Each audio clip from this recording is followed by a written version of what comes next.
Todo lo demás le ha vuelto. Esto vendrá también. Es solo cuestión de tiempo. No, repuso ella, meneando la cabeza. Esto es algo diferente.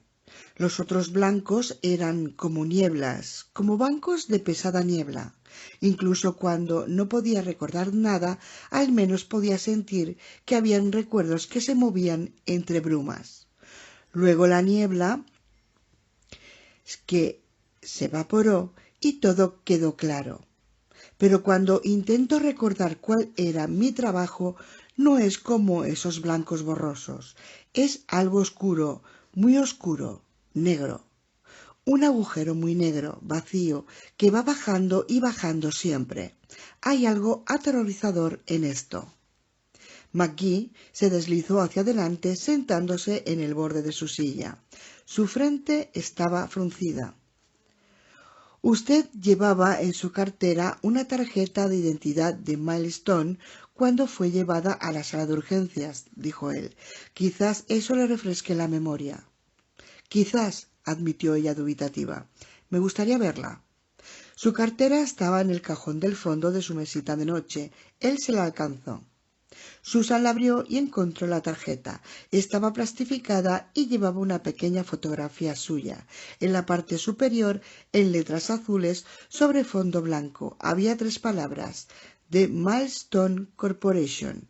Bajo aquella cabecera, su nombre aparecía impreso en simples letras negras y debajo había una descripción física de ella, incluyendo información acerca de su edad, estatura, peso, color de cabello y de los ojos.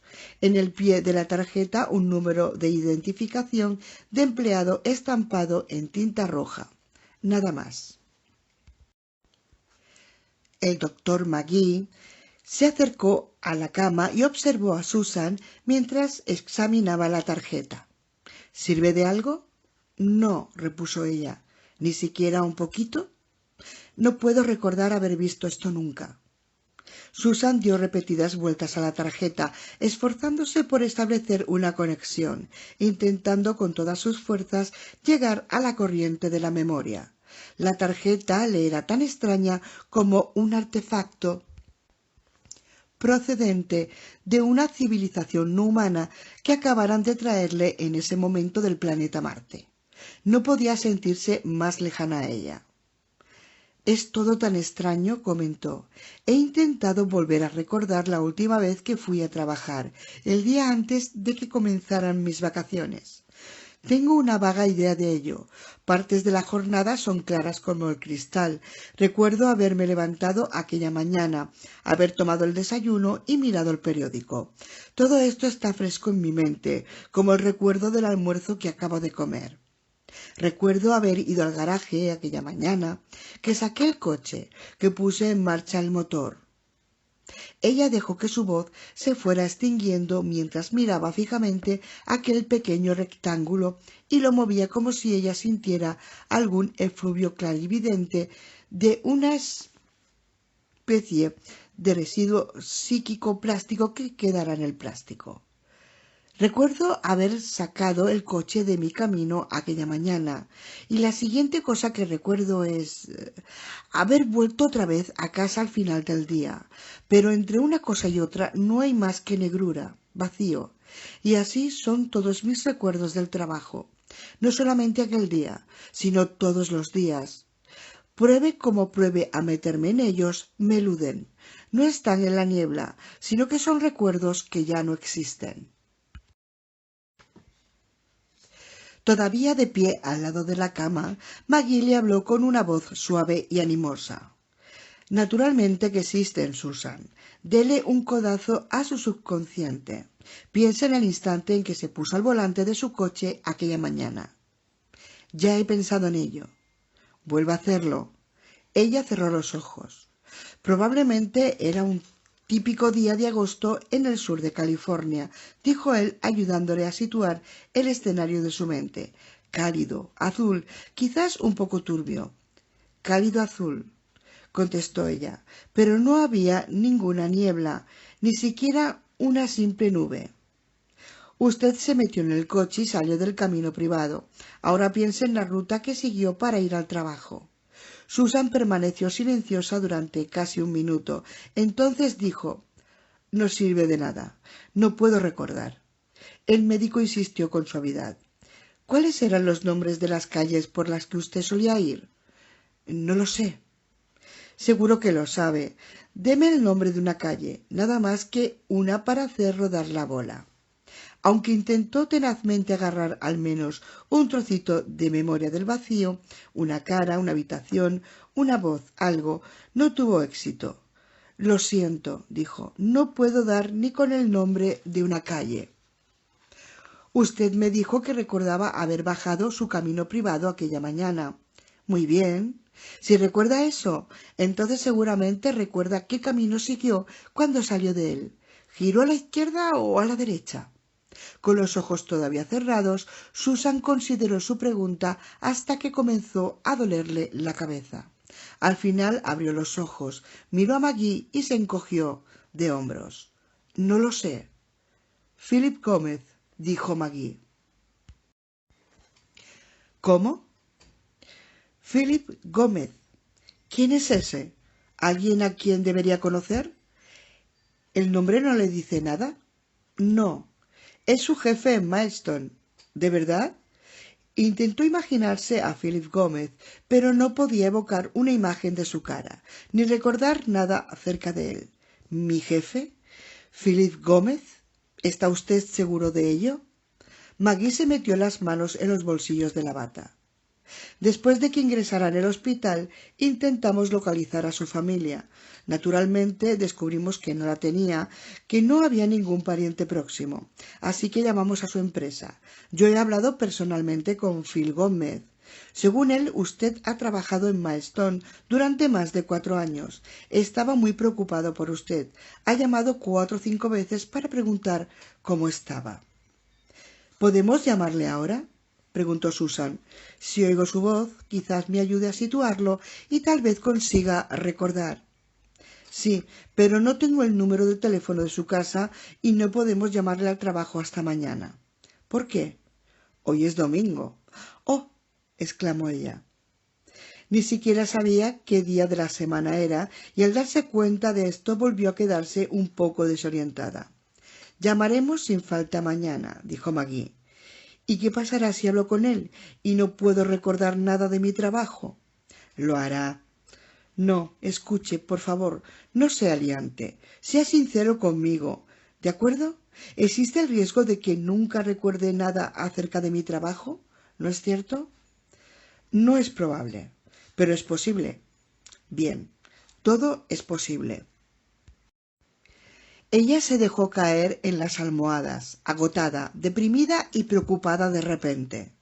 «Escuche», dijo Maggie, «aunque usted nunca recuerde nada de Milestone, eso no significa que no pueda volver a trabajar allí. Después de todo, usted no ha olvidado lo que sabe de física. Usted es una científica competente. No ha perdido nada de su educación, nada de sus conocimientos. Si usted sufriera amnesia global, que es lo peor, habría olvidado casi todo lo que había aprendido, incluyendo leer y escribir. Pero usted no tiene amnesia global, y eso es algo de lo que debe estar contenta. Ya verá cómo con el tiempo recordará todo acerca de su empleo. Estoy seguro». Susan confió en que él estuviera acertado. Su vida ordenada, cuidadosamente estructurada, se encontraba en una confusión temporal que le resultaba muy penosa. Si esa confusión iba a convertirse en algo permanente, pensaba que la existencia se le iba a hacer casi insoportable. Siempre había tenido su vida controlada, necesitaba estar controlada. Maggie sacó las manos de los bolsillos y miró su reloj. «Tengo que irme. Me pararé aquí un par de minutos antes de marcharme hoy a casa. Entre tanto, relájese, coma más de su almuerzo si puede y no se preocupe. Recordará todas las cosas de Milestone cuando sea el momento adecuado». De repente, mientras escuchaba a Maggie, Susan sintió, sin entender cómo ni por qué, que sería mejor que ella nunca recordara nada acerca de Milestone. Se sentía presa de un frío glacial, un miedo duro como el hierro para el cual no podía encontrar explicación. Durmió durante 2 horas. Esta vez no soñó, o si soñó, no lo recordaba. Cuando se despertó estaba ligeramente fría y húmeda. Su cabello se hallaba enredado. Lo peinó, lo cual supuso una mortificación por los tirones que tenía que dar para deshacer los nudos. Estaba depositando el peine en la mesita de noche cuando Miss Baker entró en la habitación, empujando una silla de ruedas. Es hora de que hagas un viajecito, muchacha. ¿A dónde vamos? Oh, exploraremos los corredores y desvíos del exótico segundo piso del hospital misterioso, romántico y lleno de color del condado de Willow. Será el viaje de tu vida. Habrá mucha diversión. Además, el doctor quiere que comiences a hacer algo de ejercicio. No será mucho el ejercicio si estoy sentada en una silla de ruedas. Te sorprenderás. Solamente el sentarse, aguantar esa posición y mirar como una tonta a los demás pacientes bastará para cansarte. No tienes precisamente la condición física de una estrella de carrera olímpica, ya lo sabes. Pero estoy segura de que puedo andar. Puedo necesitar un poco de ayuda. Con que me apoyara en su brazo al principio, estoy convencida de que sería capaz. Mañana puedes intentar dar unos cuantos pasos, dijo Miss Baker, mientras bajaba la barandilla de la cama. Pero hoy vas a ir en coche y yo voy a hacer de chofer. Susan frunció el ceño. Odio ser una inválida. Oh, por el amor de Dios, no eres una inválida. Estás solo incapacitada temporalmente. También odio eso. Miss Baker colocó la silla de ruedas al lado de la cama. Primero quiero que te sientes en el borde de la cama y muevas las piernas adelante y atrás durante 1 minuto o 2. ¿Para qué? Pone los músculos flexibles. Al sentarse, sin estar la cama levantada para sostener su espalda, Susan se sintió mareada y débil. Se agarró al borde del colchón porque pensaba que iba a caerse. ¿Estás bien?, preguntó Miss Baker. Perfectamente, mintió Susan con una sonrisa forzada. Mueve las piernas, muchacha. Movió las piernas desde las rodillas. Sentía como si estuvieran hechas de plomo. Finalmente Miss Baker dijo: «Bueno, es suficiente». Susan se desanimó al ver que ya estaba sudando. También temblaba. Sin embargo, dijo: «Sé que puedo andar». «Mañana», dictaminó Miss Baker. «De verdad, me encuentro bien». Miss Baker se fue al lavabo y cogió la bata de Susan, que hacía juego con el pijama azul. Mientras se la ponía, la enfermera localizó un par de zapatillas en una de las maletas y las calzó en los pies que colgaban. «Muy bien, cariño. Ahora no tienes más que deslizarte con suavidad y apoyarte en mí. Yo te ayudaré a acomodarte en la silla». Al salir de la cama, Susan intentó desobedecer a la enfermera, probando a ponerse derecha por sí misma para demostrar que no era una inválida. Sin embargo, no bien sus pies tocaron el suelo, supo que las piernas no aguantarían si se atrevía a cargar todo su peso sobre ellas. Un momento antes parecían hechas de plomo, pero ahora le daban la sensación de que eran de trapo. Antes de caerse como un bulto y quedar humillada, se agarró a Miss Baker y permitió que la colocara en la silla de ruedas casi como si fuera un bebé a quien pusieran en un cochecito. Miss Baker le hizo un guiño. «¿Sigues pensando que puedes correr kilómetros?» Susan se sentía divertida y embarazada al mismo tiempo por su propia tozudez. Sonriendo, ruborizada, dijo: «Mañana caminaré tanto que se me harán agujeros en las suelas de las zapatillas. Espera y verá». «Bien, muchacha, no sé si posees mucho sentido común, pero tienes más valor que un demonio, y yo siempre he admirado el valor». Miss Baker se puso detrás de la silla de ruedas y la empujó hasta sacarla de la habitación. Al principio, el movimiento de rodar hizo que el estómago de Susan se moviera de un lado a otro y se retorciera, pero después de unos segundos pudo controlarse. El hospital tenía forma de T y la habitación de Susan estaba al final del ala corta, a mano derecha en la parte superior de la T. Miss Baker la sacó de la confluencia de los pasillos y la llevó por el ala más larga, dirigiéndola hacia el final de la T. El solo hecho de hallarse fuera de la cama y de la habitación hizo que Susan se sintiera mejor, más descansada. Los corredores tenían suelos con baldosas de vinilo verde y las paredes estaban pintadas de un color a juego hasta la altura de 1 metro. Luego eran de un amarillo pálido, como el techo guijarroso y acústico. Al ser oscura la parte de abajo y luminosa la de arriba, uno levantaba los ojos, lo cual hacía que el pasillo diera una sensación de elevación, como algo etéreo. Los corredores estaban tan pulcramente limpios como la habitación de Susan, quien recordaba el gran hospital de Filadelfia en el que su padre había sucumbido finalmente al cáncer. Era un lugar viejo, horrible, que necesitaba pintura. Una gruesa capa de polvo cubría los antepechos de las ventanas, con años de mugre metida a presión dentro de sus suelos de baldosas rotas. Pensó que debía estar contenta de haber ido a parar al hospital del condado de Willow. Los doctores, enfermeras y practicantes eran también diferentes de los del hospital donde su padre había muerto. Todas aquellas personas le sonreían. Parecían auténticamente preocupados por los pacientes. Mientras Susan era llevada a través de los pasillos, muchos miembros del hospital interrumpían sus tareas para intercambiar unas palabras con ella. Todos expresaban contento por verla despierta, animada y en vías de una recuperación total. Miss Baker la empujó al final del largo corredor principal. Luego giró y comenzó a volver. Aunque Susan ya estaba comenzando a cansarse, sin embargo se sentía con relativo buen espíritu. Se hallaba mejor que el día anterior, mejor que aquella tarde, mejor que esa misma mañana. El futuro parecía con seguridad hacerse brillante día a día.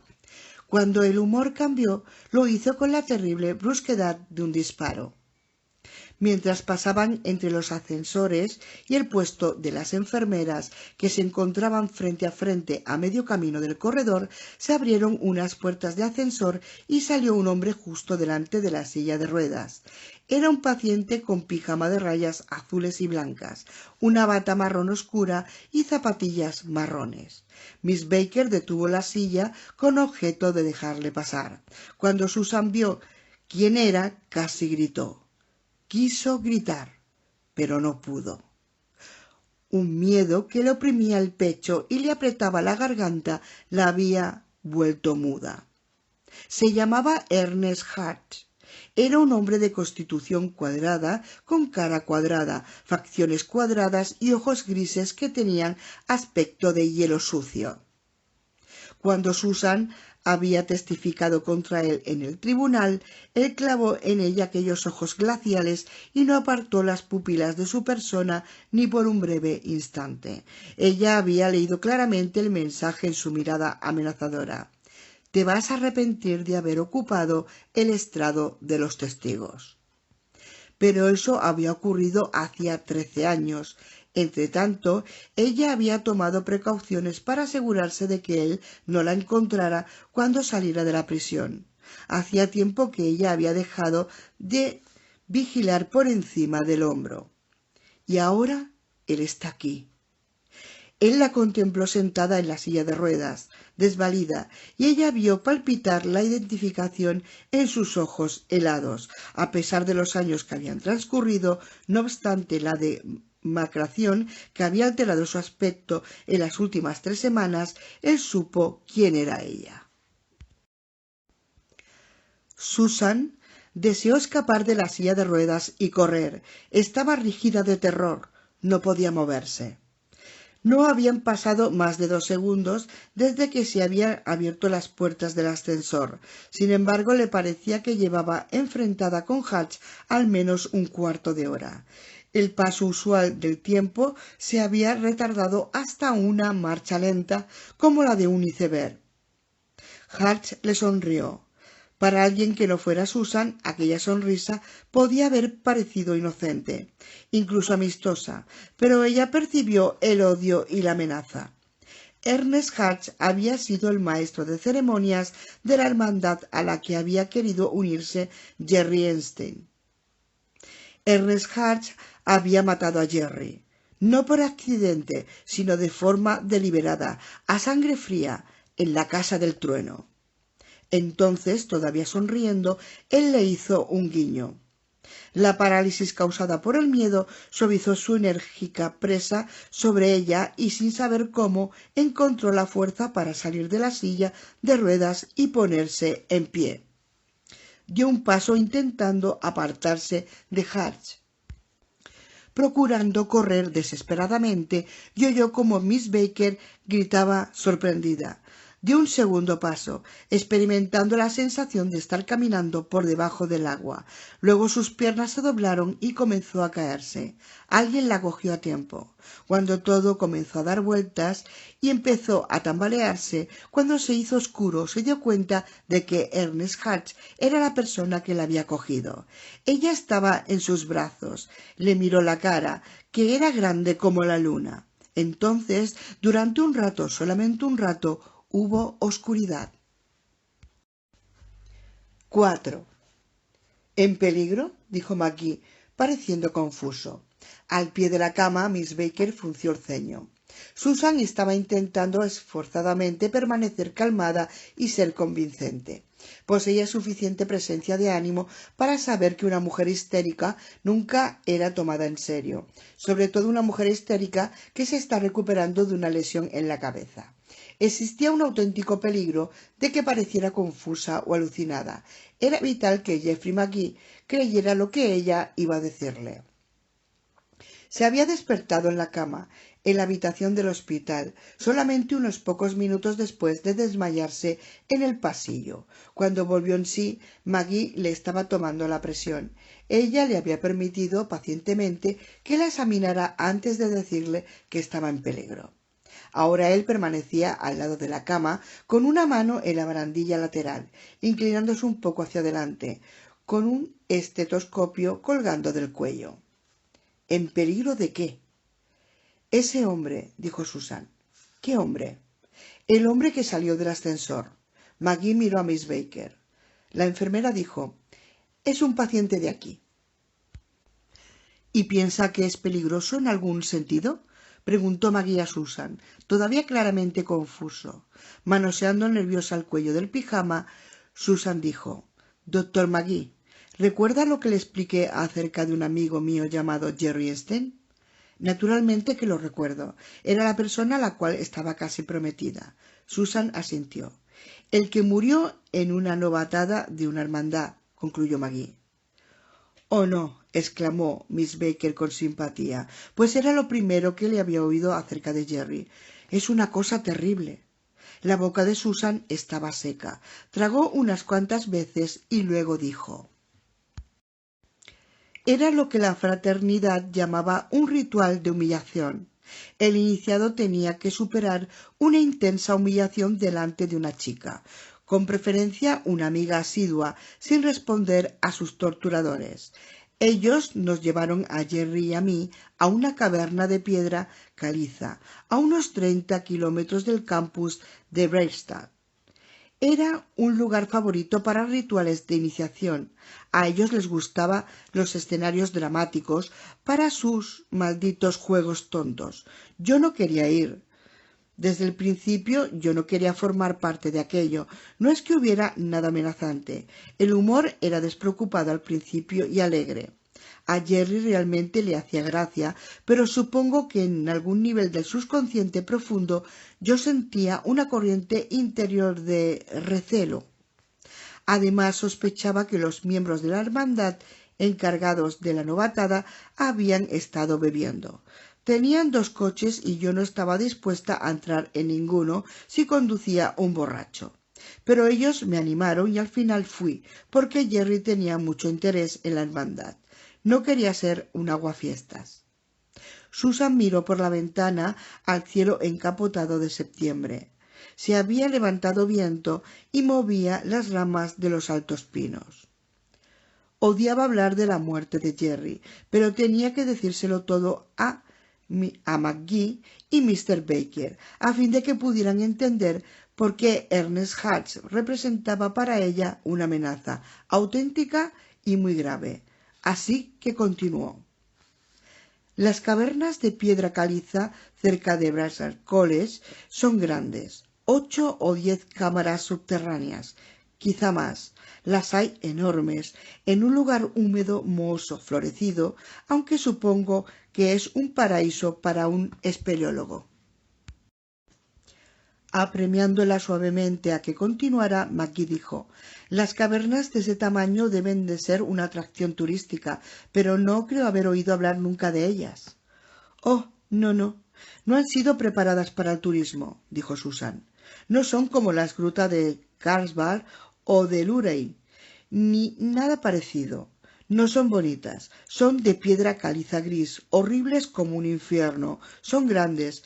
Eso es todo. La gruta mayor de todas tiene el tamaño de una catedral. Los indios Shawnee le dieron un nombre una vez: la Casa del Trueno.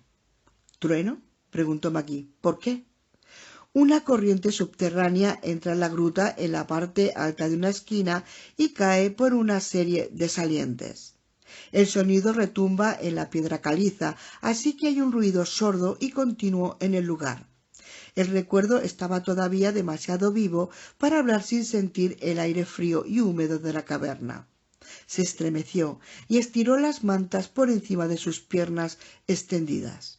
La mirada de McGee se encontró con la suya. En sus ojos había entendimiento y comprensión.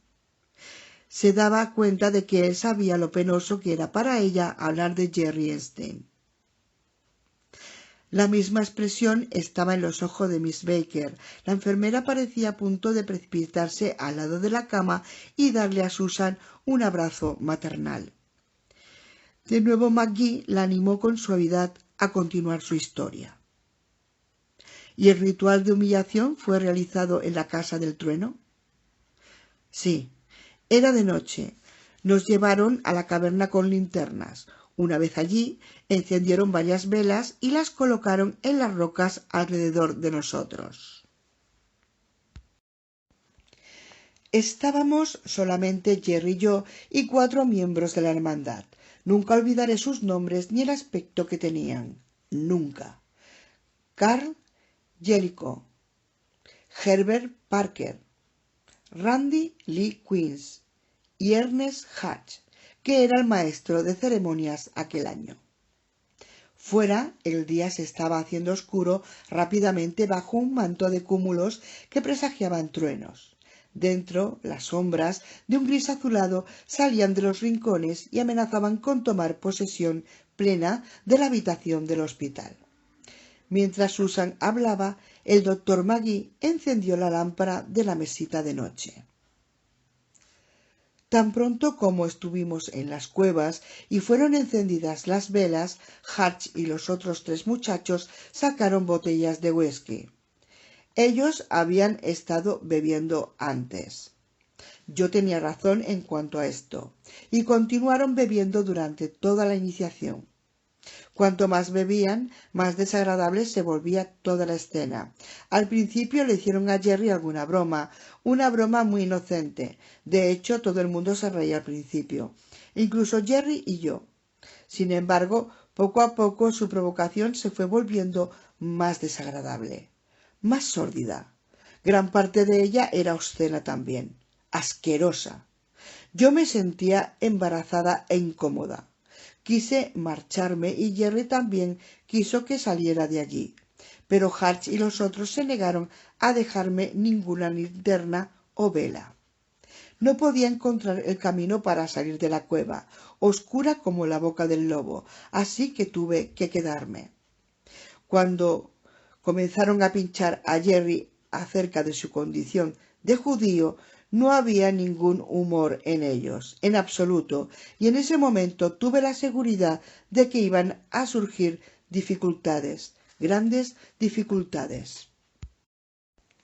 Entonces todos estaban ya borrachos. Pero no solamente estaba hablando el whisky, se podía ver que los prejuicios, el odio, no eran solamente una actuación. Hatch y los otros, pero en especial Ernest Hatch, tenían una vena de antisemitismo tan grande como la mugre de una cloaca. Brasted no era un lugar muy evolucionado, continuó Susan. No existía la mezcla cultural habitual. No había muchos judíos en el campus y no figuraba ninguno en la hermandad a la que Jerry quería unirse. No es que aquella hermandad tuviera norma alguna contra la admisión de judíos o de cualquier otro grupo. Había habido un par de miembros judíos en el pasado, aunque ninguno en los últimos años. La mayoría de los miembros quería que Jerry entrara. Eran solamente Hatch y sus 3 amigos íntimos quienes estaban decididos a dejarlo fuera. Ellos planearon hacerle el mes de iniciación tan áspero, tan extremadamente intolerable, que se viera forzado a retirar su solicitud antes de haberlo cumplido. El ritual de humillación en la Casa del Trueno tenía que ser el comienzo de ello. En realidad no tenían intención de matar a Jerry. Al principio no. Cuando nos llevaron a la caverna y mientras estuvieron medio sobrios, simplemente querían hacer que se sintiera despreciable. Deseaban tratarle con un poco de dureza, asustarlo, hacerle saber en términos claros que no era bien recibido. De los malos tratos verbales pasaron a los físicos. Se pusieron en pie alrededor de él y le empujaban hacia adelante y hacia atrás, haciéndole perder el equilibrio. Jerry no era tonto, se dio cuenta de que aquello no era ningún ritual ordinario de iniciación. Tampoco era un infeliz. No podía ser intimidado fácilmente. Cuando le empujaron con demasiada dureza, él también empujó, lo que, como es lógico, hizo que los otros se volvieran más agresivos. Al ver que no se hallaban dispuestos a dejar de darle empujones, Jerry golpeó a Hatch en la boca y le partió el labio a aquel degenerado. —¿Y eso fue el detonante? —dijo Maggie. —Sí. Entonces se desataron todos los demonios. Los truenos volvieron a producir un ruido sordo y las luces del hospital parpadearon un instante. Susan tuvo la sensación extraña, intranquilizadora, de que alguna fuerza sobrenatural estaba intentando hacerla volver hacia atrás en el tiempo, hasta el rugido de la cascada y la oscuridad de la cueva. Continuó. Algo que estaba en el ambiente de aquel lugar, el frío que penetraba hasta los huesos, la humedad, la oscuridad, el rugir constante de la caída del agua, la sensación de aislamiento, contribuyeron a sacar el salvaje que cada uno tenía dentro. Golpearon a Jerry, le pegaron hasta que cayó al suelo y siguieron dándole golpes. Susan temblaba. El temblor se convirtió en un escalofrío más violento. El escalofrío aumentó hasta un estremecimiento de repulsión y de horror. Eran como perros furiosos que se cebaran contra un intruso de una jauría extraña, dijo con un estremecimiento de espanto. Yo les grité, pero no pude detenerlos. Finalmente Carl Jellicoe pareció darse cuenta de que habían ido demasiado lejos y se echó hacia atrás. Luego Keynes y después Parker. Hatch fue el último en recobrar el control de sí mismo y el primero en darse cuenta de que todos iban a parar a la cárcel. Jerry se hallaba inconsciente. Estaba... Su voz se quebró. Titubeó. No parecía que hubieran pasado 13 años. Era como si fuese ayer. Siga, dijo Maggie con suavidad. Jerry estaba sangrando por la nariz, por la boca y por un oído. Había sufrido graves daños. Aunque se encontraba inconsciente, seguía moviéndose de modo convulsivo, incontrolable. Parecía tener alguna lesión nerviosa o cerebral. Intenté... Siga, Susan. Intenté acercarme a Jerry, pero Hatch me apartó y me golpeó hasta hacerme caer. Dijo a los otros que ellos iban a ir todos a la cárcel si no hacían algo drástico para salvarse. Les hizo ver que su futuro había sido destruido, que no tenían ningún futuro en absoluto. a menos que ocultaran lo que habían hecho. Intentó convencerlos de que tenían que acabar con Jerry y luego matarme a mí también, y arrojar nuestros cuerpos a uno de los agujeros profundos del suelo de la caverna. Jellicoe, Parker y Queens se habían metido despejado a causa del choque producido por la impresión de lo que habían hecho, pero todavía estaban bastante borrachos, así como confusos y asustados. Al principio discutieron con Hatch. Luego estuvieron de acuerdo. Después se lo pensaron otra vez y volvieron a discutir. Tenían miedo de cometer un asesinato, aunque también lo tenían de no hacerlo.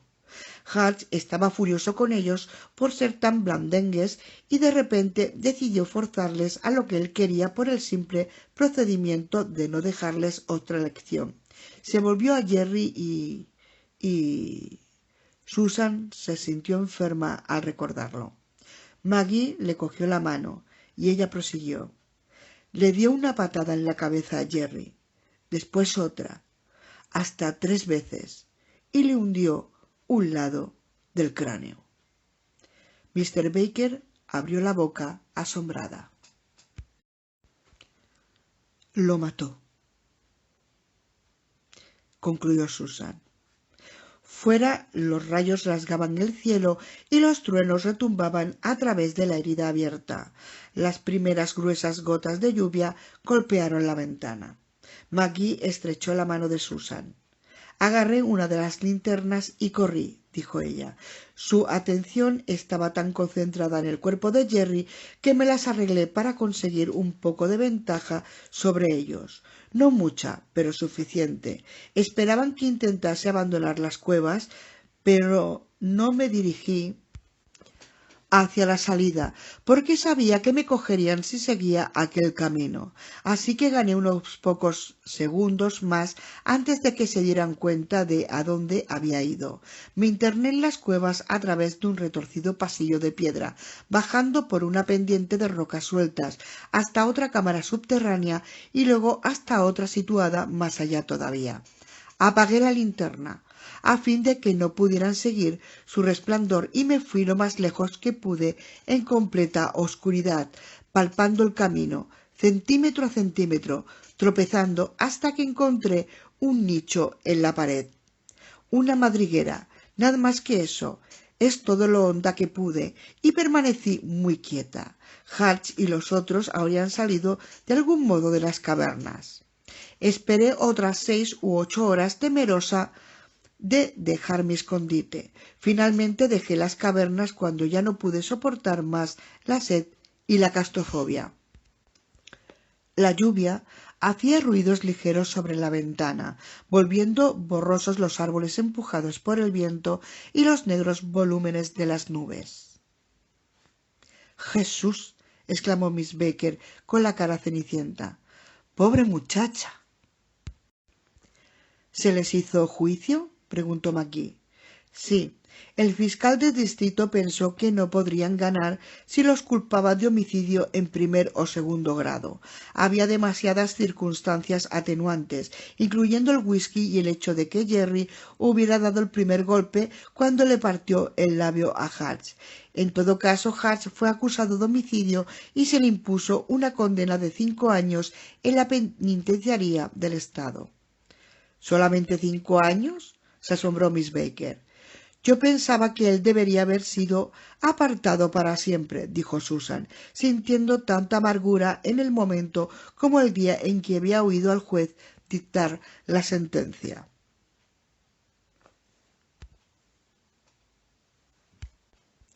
—¿Y qué pasó con los otros 3? —preguntó Maggie.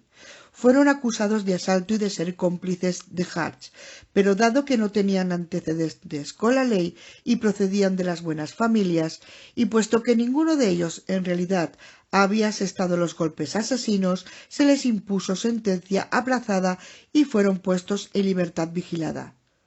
—¡Qué atrocidad! —se indignó Miss Baker. Maggie continuaba sosteniendo la mano de Susan y ella se sintió feliz de que lo hiciera. Naturalmente, dijo, los 4 fueron expulsados inmediatamente de Brewster, y de una manera extraña el destino se encargó de castigar a Parker y a Jellicoe. Estaban haciendo el penúltimo curso de medicina en Brascar y se las arreglaron para cursar el último en otra universidad, pero pronto descubrieron que ninguna escuela de medicina de primera línea aceptaría estudiantes con graves antecedentes delictivos. Se movieron a fin de poder cursar otro año, realizando solicitudes en todas partes y finalmente consiguieron meterse a presión en el programa médico de una universidad claramente de segundo rango. La noche en la que se les notificó la aceptación, se fueron a beber para celebrarlo. Se emborracharon por completo y se mataron los dos cuando Parker perdió el control del coche y dio 2 vueltas de campana. Quizá debería avergonzarme de decir esto, pero me sentí aliviada y agradecida cuando oí lo que les había sucedido. Naturalmente que tenías que estarlo, dijo Miss Baker. Es una reacción muy natural. No hay motivo para avergonzarse. ¿Y qué pasó con Randy Lee Queens? Preguntó Maggie. Nunca supe lo que fue de él, dijo Susan, y no me preocupa, siempre que haya sufrido. 2 explosiones muy cercanas de luz y truenos estremecieron el mundo exterior y por un momento Susan, Maggie y Miss Baker miraron hacia la ventana, donde la lluvia golpeaba con más fuerza que antes. Entonces Miss Baker dijo: «Es una historia horrible. Lo que se dice horrible, pero no acabo de entender qué tiene que ver con tu desmayo en el pasillo hace un rato». Antes de que Susan pudiera responder, Maggie dijo: «Al parecer, el hombre que salió del ascensor delante de Susan cuando estaba en la silla de ruedas era uno de los miembros de la hermandad de Brewster». «Sí», confirmó Susan. «O Hatch o Kings. Ernest Hatch».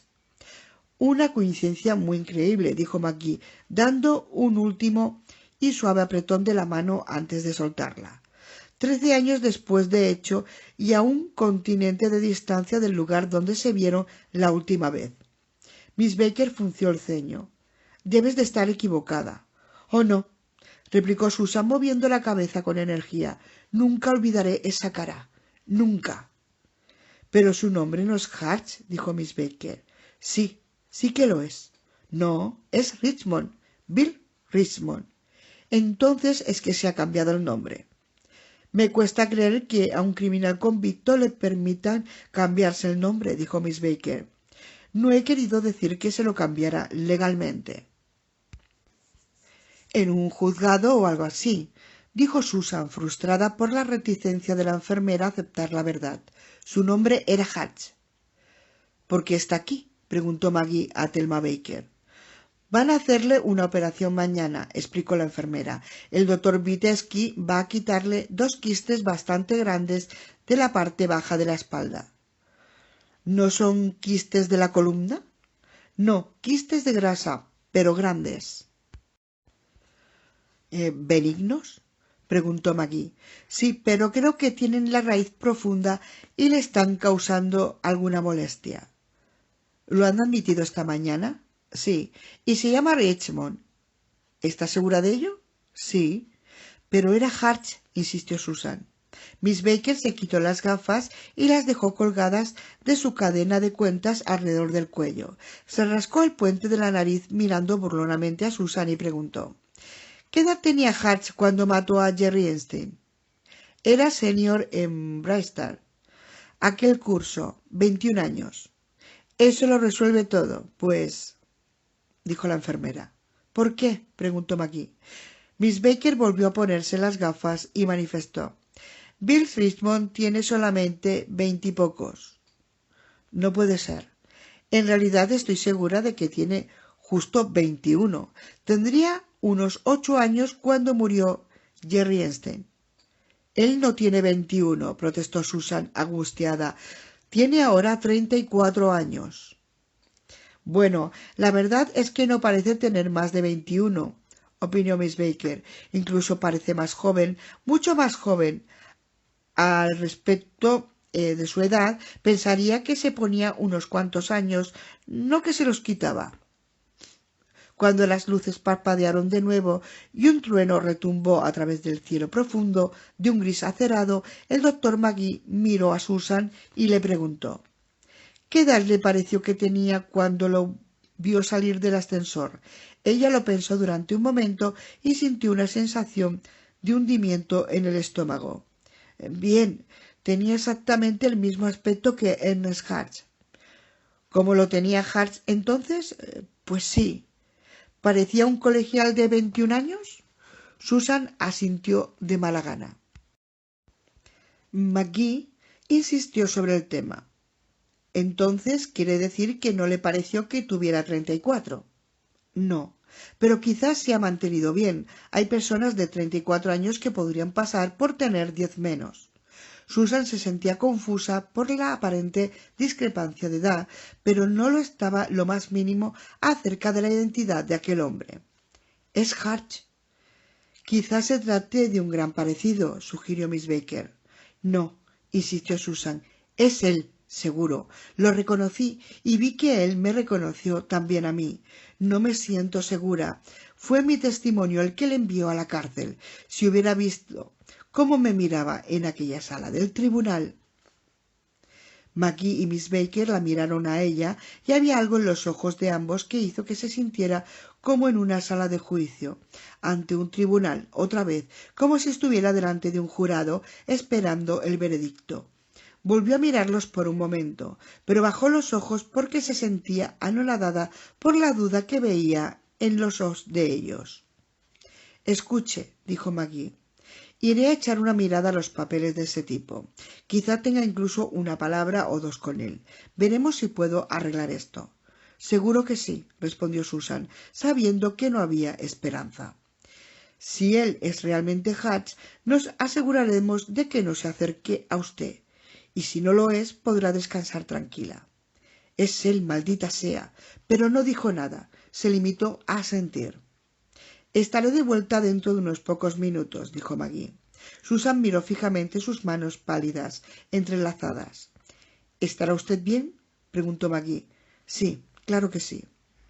Ella notó una mirada llena de significado y un mensaje no hablado que pasaba entre el doctor y la enfermera, pero no levantó la vista. Magee abandonó la habitación.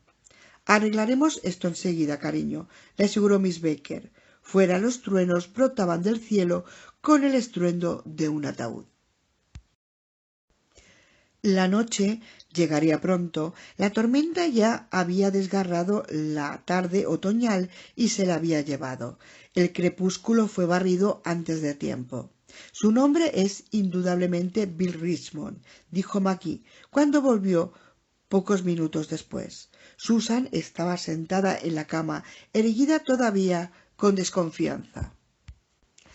Estaban los dos solos en la habitación. Las enfermeras habían hecho el cambio de turno y Miss Baker se había ido a casa por aquel día. Magee jugueteó con el estetoscopio que pendía de su cuello. Y no cabe duda de que tiene justo 21 años. Pero usted no ha estado el tiempo suficiente para comprobarlo sus antecedentes, objetó Susan. Si lo único que usted ha hecho ha sido leer sus informes médicos, entonces, por supuesto, no se ha probado nada.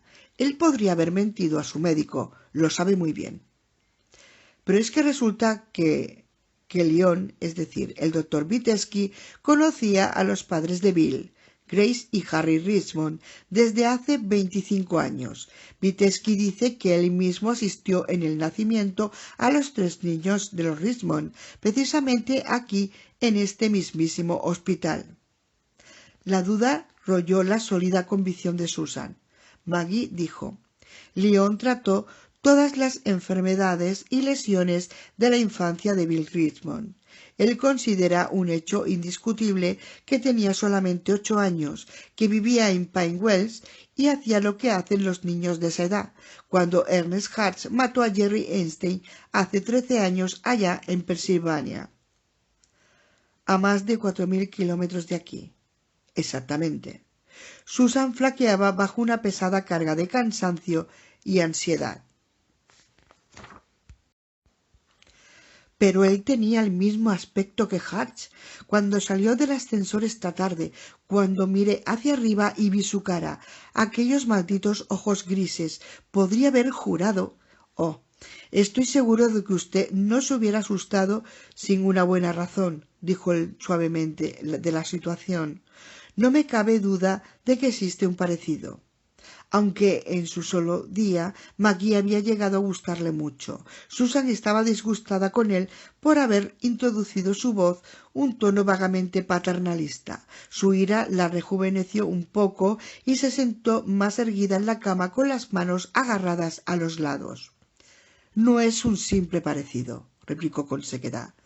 Tenía exactamente el mismo aspecto que Hutch. Bien, sin embargo, ha de tener en cuenta que ha pasado mucho tiempo desde que vio a Hutch. ¿Y qué? Puede que no lo recuerde tan bien como cree, dijo Maggie.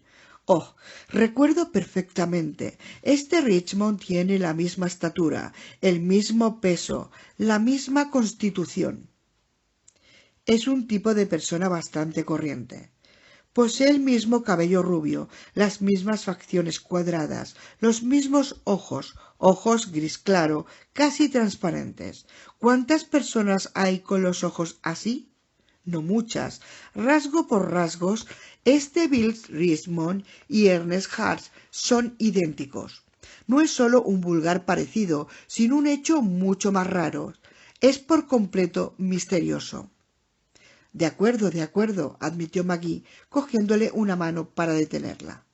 Quizás son iguales, prácticamente idénticos. Si ese es el caso, entonces hay una coincidencia increíble en que usted haya encontrado a dos con 13 años de diferencia en extremos opuestos del país. Pero todo eso es una coincidencia. Sus manos estaban frías, heladas, se las frotó intentando hacerlas entrar en calor. Entonces dijo, hablando del tema de las coincidencias, yo estoy de acuerdo con Philip Marlowe. ¿Quién? Marlowe. Es un detective privado de las novelas de Raymond Chandler. La dama del lago, El sueño eterno, El largo adiós. Naturalmente Marlowe. Bien. ¿Y qué era lo que decía acerca de las coincidencias? Dijo, presénteme una coincidencia y cuando yo la examine para usted le mostraré al menos dos personas dentro de ella, maquinando alguna especie de tropelía. Maggie frunció el ceño y meneó la cabeza. Esa filosofía puede ser adecuada para un personaje en una historia de detectives, pero aquí, en el mundo real, eso es un poco paranoico, ¿no cree? Tenía razón y no pudo mantener su ira con él. A medida que la furia se desvanecía, también lo hacían sus fuerzas y se desplomó una vez más sobre las almohadas. ¿Era posible que dos personas pudieran llegar a parecerse tanto? He oído decir que todo el mundo tiene un gemelo no familiar en algún lugar del mundo, lo que suele llamarse un doble. Quizás, admitió Susan, sin estar convencida, pero esto era diferente, era extraño. Yo juraría que él me reconoció también. Sonrió de un modo muy raro y me hizo una mueca. Por primera vez desde que había vuelto a la habitación, Maggie sonrió. ¿Le hizo una mueca? Bueno, la verdad es que no hay nada de extraño ni misterioso en eso, querida señora. Sus ojos intensamente azules chispearon de diversión. Por si no lo sabe, le diré que los hombres hacen guiños a las mujeres atractivas. Ahora no me diga que no le han hecho guiños nunca. No me diga que se ha pasado la vida en un convento o en una isla desierta. Sonrió abiertamente. No hay nada de atractivo en mí en este momento, insistió ella. ¡Qué tontería! Mi cabello necesita un auténtico lavado, no un cepillo con polvos. Estoy demacrada y tengo ojeras. Me cuesta pensar que inspire pensamientos románticos con mi aspecto presente. Está siendo demasiado dura consigo misma. ¿Demacrada? No. Usted simplemente tiene un aire misterioso, a lo Audrey Hepburn. Susan se resistió a su encanto, lo que no era fácil, pero se hallaba decidida a decir todo lo que tenía en la mente. Además, no era esa clase de guiño. Ah, dijo él, así que ya admite que le ha hecho guiños alguna vez. De repente usted es una experta en guiños. Ella se negó a que la convirtiera en objeto de presión ni de bromas, para hacerle olvidar al hombre que había salido del ascensor. ¿Qué clase de guiño fue exactamente?, preguntó él, todavía con un tonillo irónico en su voz. Fue una mueca de chulería, de perdonavidas. No hubo nada de flirteo en ella. No fue cálida ni amistosa como un guiño debía de ser. Era fría, vanidosa, desagradable y algo amenazadora. Mientras hablaba se dio cuenta de lo ridículo que sonaba dar una mujer una interpretación tan exhaustivamente detallada a algo tan simple como una mueca. Menos mal que no le he pedido que interpretara su expresión facial completa, dijo Maggie. Nos habríamos quedado aquí hasta mañana por la mañana. Susan sucumbió al fin y sonrió. Pienso que debe parecer bastante tonto, ¿no? Especialmente desde que sabemos con certeza que su nombre es Bill Richmond y que tiene solo 21 años. Así que la mueca fue un simple guiño y la amenazada estaba nada más que en mi cabeza. ¿No se le ocurre pensar que eso es lo probable?, preguntó el diplomático. Ella suspiró. Sí, creo que sí, y supongo que debería excusarme por causarle tanta molestia con esto. No fue ninguna molestia, repuso él en tono cortés.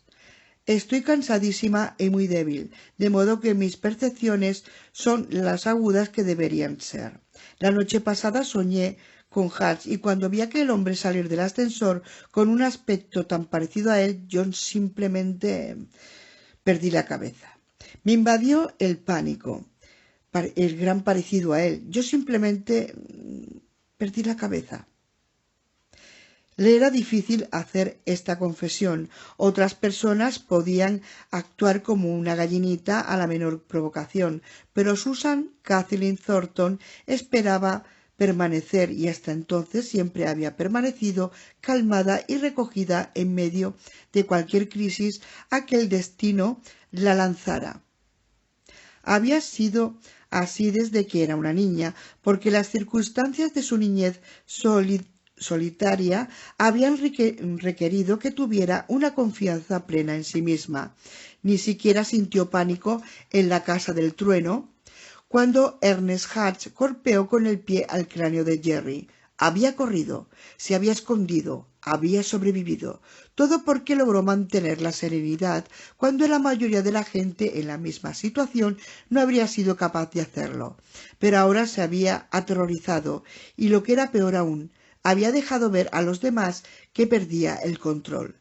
Se sintió incómoda y humillada por su comportamiento. Seré una paciente modelo de ahora en adelante, le dijo al doctor Magee. Tomaré las medicinas sin protestar.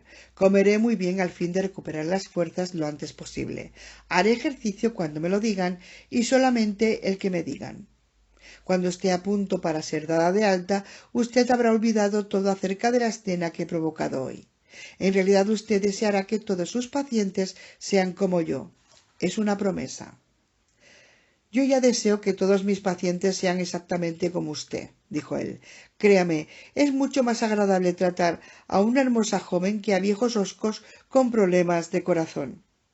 Después de que Maggie se hubiera ido, terminada la jornada, Susan arregló con uno de los ayudantes para tener una televisión de alquiler instalada en su habitación.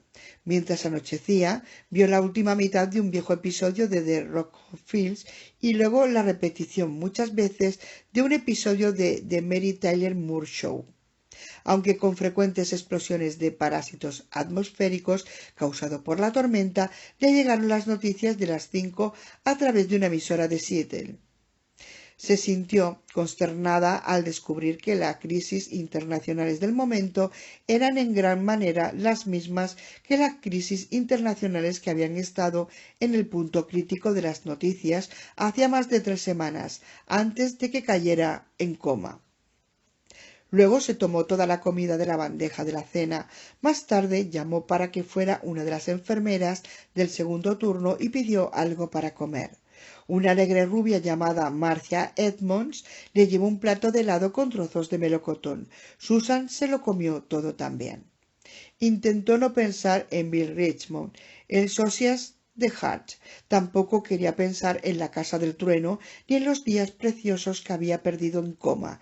Trataba de no preocuparse por las lagunas que le quedaban en la memoria, por su actual estado de invalidez o de cualquier otra cosa que pudiera trastornarla. Se concentró en ser una buena paciente y desarrollar una actitud positiva, porque estaba deseosa de ponerse bien. Sin embargo, un presentimiento vago y escalofriante de peligro perturbaba sus pensamientos de cuando en cuando, un presagio impreciso de algún mal. Cada vez que sus pensamientos se volvían a aquel sendero nocturno, hacía esfuerzos por pensar solamente en cosas agradables, la mayoría de las veces en el doctor Jeffrey McGee, la gracia con la que se movía, el timbre de su voz tan grato al oído, la sensibilidad y el centelleo intrigante de sus ojos excepcionalmente azules, sus manos fuertes, bien formadas, de largos dedos. Cuando se acercó a la hora de dormir, después de tomar el sedante que Maggie le había prescrito, pero antes de sentirse soñolencia, dejó de llover. El viento, sin embargo, no amainaba, continuaba golpeando insistente contra la ventana. Murmuraba, gruñía, silbaba. Resoplaba por todo el marco de las ventanas y golpeaba con sus zarpas de aire contra el cristal, como si fuera un perro grande que buscara ansioso un sitio por donde entrar. Quizás a causa del sonido del viento, Susan soñó con perros aquella noche. Perros y luego chacales, chacales y luego lobos, hombres lobo. Cambiaban de forma con suma facilidad, de lobos a humanos y después otra vez a lobos, para convertirse otra vez en hombres, siempre persiguiéndola o saltándole encima o acechando en la oscuridad para abalanzarse sobre ella. Cuando tomaron forma de hombre, ella los reconoció. Jellicoe, Parker, Kearns, Hatch. Una vez, mientras huía en el cual las cuatro fieras, en ese momento lobos, estaban agachados sobre el cadáver de Jerry Einstein, arrancando la carne de sus huesos. Alzaron la vista hacia ella y rieron maliciosamente. La sangre y los trozos de carne hecha jirones iban goteando desde sus dientes blancos y mandíbulas malignas. A veces soñaba que la estaban persiguiendo a través de las cuevas, entre las puntiagudas estalactitas y estalagmitas de piedra caliza, a lo largo de estrechos corredores de roca y de tierra. En otras ocasiones la perseguían a través de un extenso campo de delicadas flores negras o merodeaban por las calles desiertas de la ciudad, olfateando su rastro, forzándola a huir de una serie de escondites, intentando sin pausa morderle los talones. Una vez incluso soñó que uno de los monstruos había entrado furtivamente en la habitación del hospital. Era una especie de lobo agazapado bañado en sombras, visible solo como una siniestra silueta que la observaba desde los pies de la cama con un ojo salvaje brillante. Entonces se movió dentro del débil resplandor ámbar de la luz que la lamparita nocturna y vio que había realizado otra metamorfosis, cambiando de lobo a hombre esta vez. Era Ernest Hatch. Llevaba pijama y un albornoz.